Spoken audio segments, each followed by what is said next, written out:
ગઈ તારીખ 8 ઓગસ્ટ અને 9 ઓગસ્ટની મધરાતે સિવિલ હોસ્પિટલમાં R1 ડૉક્ટર હર્ષ પંડ્યા નાઓએ આત્મહત્યા કરેલ, જેની જાણ થતાં 9/8/2026ના રોજ ખડોદરા પોસ્ટે ખાતે અમોત દાખલ કરવામાં આવેલ. તેમના પરિવારને જાણ થતાં તેઓ અત્રે આવતા તારીખ 9/8/2026ના રોજ રેગિંગ મુદ્દે એક અરજી તેમના પિતા દ્વારા તથા બાકીના ડૉક્ટરો દ્વારા આપવામાં આવેલી હતી. જે અરજી અનુસંધાને એન્ટી રેગિંગ સ્ક્વોડે તપાસ કરેલી. જે રેગિંગ સ્ક્વોડે તપાસ કરી એન્ટી રેગિંગ કમિટીને રાત્રે 11:30 વાગે રિપોર્ટ આપેલો અને એન્ટી રેગિંગ કમિટીએ તે જ દિવસ રાત્રે 4 સિનિયર ડૉક્ટરોને જવાબદાર ગણેલા અને 6 માસ માટે સસ્પેન્શન કરેલું અને HOD તથા 3 ફેકલ્ટીને શોકોઝ નોટિસ આપેલી, જે મેડિકલ કાઉન્સિલે એને બહાલી આપેલી, જેથી તે સજા તેમની રેગ્યુલર થઈ. ત્યારબાદ બીજા દિવસે જે 9 વિદ્યાર્થીઓને રેગિંગ થયેલું તે લોકોની અલગથી ફરિયાદ દાખલ કરી ખડોદરા પોસ્ટે ખાતે ફરિયાદ દાખલ કરવામાં આવેલી છે, જેમાં 4 ડૉક્ટરોને નોટિસ આપવામાં આવેલી છે. ત્યારબાદ ડૉક્ટર હર્ષ પંડ્યાના પિતાજી ગઈકાલે અકસ્માત મોતના કારણે વિશેષ નિવેદન લખાવવા આવતા તેમણે પણ રેગિંગ કમિટીના રિપોર્ટ આધારે દુષ્પ્રેરણાના ગુનાની જાહેરાત કરેલ, જેના આધારે ગઈકાલ સાંજે 10:30 ખડોદરા પોસ્ટે ખાતે તેમની ફરિયાદ પૂર્ણ કરી રજીસ્ટર કરવામાં આવેલી છે અને આગળની કાર્યવાહી ખડોદરા પોલીસ સ્ટેશન દ્વારા કરવામાં આવેલી છે. બંને તપાસ હાલ PI NV ભરવાડ સાહેબનાઓ ચલાવી રહેલ છે અને જે પણ વિશેષ ઇન્વેસ્ટિગેશનમાં ધ્યાને આવશે તેને આનુષંગિક ઇન્વેસ્ટિગેશન કરવામાં આવનાર છે. સાહેબ, આ નવી ફરિયાદ કઈ કિલોમીટર દાખલ કરવામાં આવી છે? જી, નવી ફરિયાદ ડૉક્ટર હર્ષ પંડ્યાએ આત્મહત્યા કરેલ છે, જેથી દુષ્પ્રેરણના એટલે કે નવા BNS 108 મુજબ ગુનો દાખલ કરવામાં આવેલ છે. હા, એવું અમને જાણવા મળેલ છે કે ભાઈ એમને એટ્રોસિટીનો પણ ઉમેરો થઈ શકે એમ છે, જે અત્યારે એમના પેરેન્ટ્સને બોલાવીને સર્ટી લેવાનું છે. જે જો સર્ટી મળી જશે તો એનો પણ ઉમેરો થશે.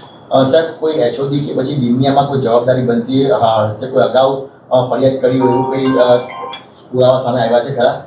જી, અત્યારે જે એન્ટી રેગિંગ કમિટીના રિપોર્ટ અને પ્રાથમિક નિવેદનો આધારે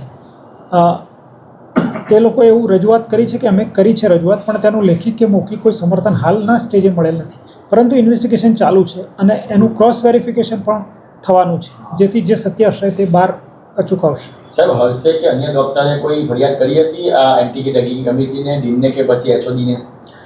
હાલ સુધી કોઈ લેખિત ફરિયાદનું ધ્યાને બિલકુલ નથી આવેલ, પરંતુ જે બાકીના વિદ્યાર્થીઓ છે તે મૌખિક રજૂઆત કરેલાનું જણાવે છે. પરંતુ એ મૌખિક રજૂઆત કોણે, ક્યારે અને ક્યાં કરી તે બાબતે પણ વેરિફિકેશન ચાલુ છે. સાહેબ, આ બાબતે કોઈ પોલીસ તપાસમાં શું બહાર આવ્યું છે? પોલીસ તપાસમાં જે સૌથી પહેલી વસ્તુ તો છે એન્ટી રેગિંગ કમિટીનો જે રિપોર્ટ છે અને જેની સજા કરવામાં આવેલી છે એના આધારે આપણે ગુનો દાખલ કરેલો છે અને પોલીસ તપાસ તો હવે ગુના દાખલ થયા છે, એટલે હવે 2-3-4 દિવસમાં જે કંઈ જે છે એઝ ઇટ ઇઝ છે કે એમાં વધારો છે અથવા એને સમર્થન છે કે છે તો શું છે એ બાબતે પોલીસ તપાસ કરશે અને જે કંઈ સત્ય હશે તે બહાર આવશે. સાહેબ, આત્મહત્યા દુષ્પ્રેરણા મામલે કોઈ પુરાવા પિતાજી કે કોઈ આપ્યા છે ખરા? પુરાવા કોઈ આપ્યા છે ખરા સાહેબ? જ્યારે વ્યક્તિ આત્મહત્યા કરતો હોય છે એનાથી મોટો પુરાવો તો શું હોઈ શકે? અને ફક્ત પરિવારને એટલું જ પૂછવાનું હતું કે મેડિકલ સિવાય પર્સનલ લાઈફ, સામાજિક લાઈફ કે બીજા કોઈમાં કોઈ પ્રોબ્લેમ છે કે કેમ? એ ગઈકાલે ફરિયાદ દરમિયાન લગભગ બધું તપાસ પરિવાર તરફની તપાસ પૂર્ણ થઈ ગઈ છે, તેવું સામે આવ્યું નથી. તો નિવેદન લેવામાં આવ્યા હતા, કંઈ મહત્વનું સામે આવ્યું નિવેદન? આરોપીઓના એન્ટી રેગિંગ સ્ક્વોડના નામે એન્ટી રેગિંગ સ્ક્વોડની જે ભલામણ હતી એ મુજબ બાકીના 9 વિદ્યાર્થીઓ પર થયું એ મુજબ એમના નિવેદન લેવામાં આવેલા છે. પણ આરોપીઓ જનરલી સામાન્ય રીતે પોતાની કબૂલાતો કરતા નથી હોતા, પરંતુ એમના જે સંયોગિક પુરાવા હોય છે એના આધારે પોલીસ આગળ ક્રોસ ઇન્વેસ્ટિગેશનમાં તપાસ કરતી હોય છે, જે તપાસ ચાલુ છે. સાહેબ, આપણે 4 ડૉક્ટરને નોટિસ આપવામાં આવી હતી, એમાં લગભગ 2 ડૉક્ટર જે જવાબ લખવા આવ્યા હતા, અન્ય 2 ડૉક્ટર કેમ નથી આવ્યા?